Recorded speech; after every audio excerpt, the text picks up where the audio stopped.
Welcome to the Big Pauly channel. It's April 25, 2011. I am Big Pauly, Paul Blum, here in Pinellas Park, Florida, which is a little south of Clearwater, a little north of St. Pete, a little west of Tampa. Hope all of you had a very happy Easter weekend. We had an Easter weekend with summertime thunderstorms. During the summertime, we will get rain coming in from the east of East Florida coast, and it moves westward, and it usually happens during the summertime, but we got it on April 24th because we've been having a lot of warm weather lately. We hit 90 for the first time April 19th. We usually don't see the first 90 till early May, so the transition from winter to summer well underway. I was watching over the weekend some of the events on Capitol Hill, the D.C. pundits. And I can't believe how they talk about this birther issue and they're getting behind Donald Trump. Now, I have discussed the birther issue in depth. I really don't want to go into it anymore for obvious reasons because I think I have exhausted it to death. But a little about Donald Trump. I have mentioned that a very good documentary to watch about Donald Trump was his involvement with the New Jersey Generals of the United States Football League, a league that existed between 1983 and 1985. Donald wanted to go to a fall league. The USFL was like a March to July league. One of the big franchises was here in Tampa Bay Bandits, and the local population really got behind the Bandits because the Buccaneers were struggling at that point from 83 to 85, and they outdrew the Bucs, if I remember correctly. But anyway, It was a unique brand of football. It was a little bit of a different game. It brought in instant replay before the NFL did. It brought in the 2-point conversion before the NFL did. But Donald wanted to go head-to-head with the National Football League and basically use the league as a battering ram. He really didn't care what pieces of the league were left. He wanted to go head-to-head with the USFL, with the NFL. Sued the NFL, won something to the tune of $3. And the league had to fold right after that. So he really didn't care about the future of the USFL. It seemed to be about his ego, and I think this presidential run of his does just that. It brings a lot of attention to the birther issue. Now, let me tell you something else about the birther issue. I noticed that liberal media on television. Now, for those of you kind of new or aloof to the game, the talk radio market's pretty much dominated by conservatives. With the exception of Fox News, the media on television is pretty much dominated by liberal thinkers. Liberal, and I would say to some degree, some moderates. Now, they keep talking about this birther issue. I see Chris Matthews talking about it all the time on Hardball on MSNBC. And I kind of wonder, why do they keep bringing this up? Calling the right-wing people who follow this crazy. Well, they are crazy because there's no way you're going to unring the bell of Obama being president. Keep in mind, ladies and gentlemen, we just invaded Libya not too long ago. A little over a month ago now. We have had promises that there would never be a ground invasion of Libya. Well, it looks right now that there is going to be a ground invasion of Libya. So there have been some blatant lies told about Libya, about our involvement there. First, we would never get involved in Libya. We did.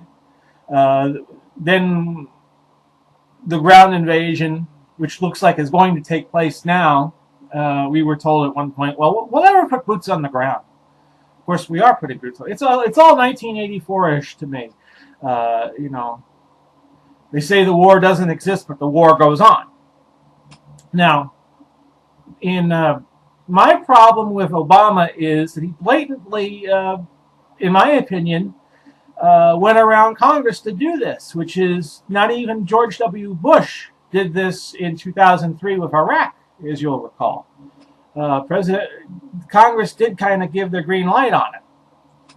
Obama did not consult Congress, and back in the day, this would be considered an impeachable offense. In fact, Bruce Fein, who is a you always seem to see on the talk shows, or at least back in the 90s, you used to see him on talk. When the Monica Lewinsky affair was going on, he was like front and center on all the TV shows, saying why it was unconstitutional for the president to lie under oath and so forth. Of course, a democratically controlled Congress at the time basically just ignored the rule of law and decided to keep President Clinton in power.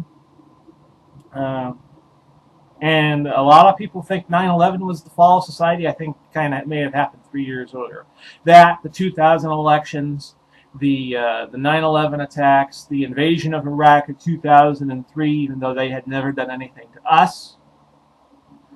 And now you have what's going on in Libya in 2011. Instead of being in war on two fronts, Iraq and Afghanistan, it's now Iraq, Afghanistan, Libya, and who knows, maybe Pakistan someday.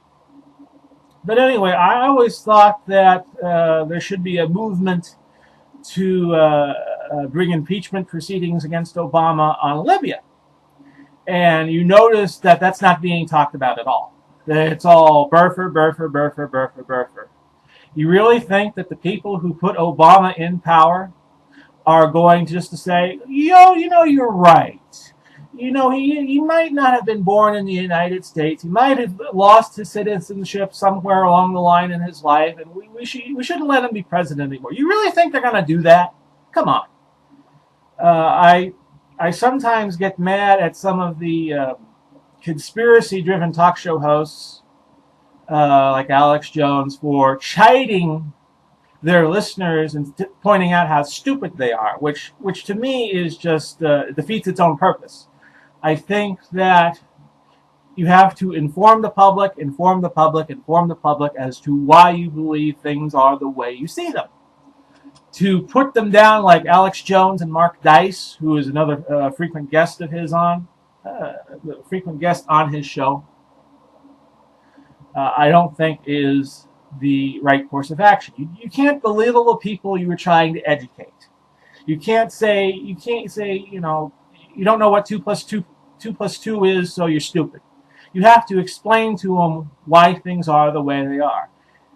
And as Howard Beale, the fictional character, said in Network 40 years ago, the movie was released, I think, 75 or 76, you have a lot of Americans who don't read books.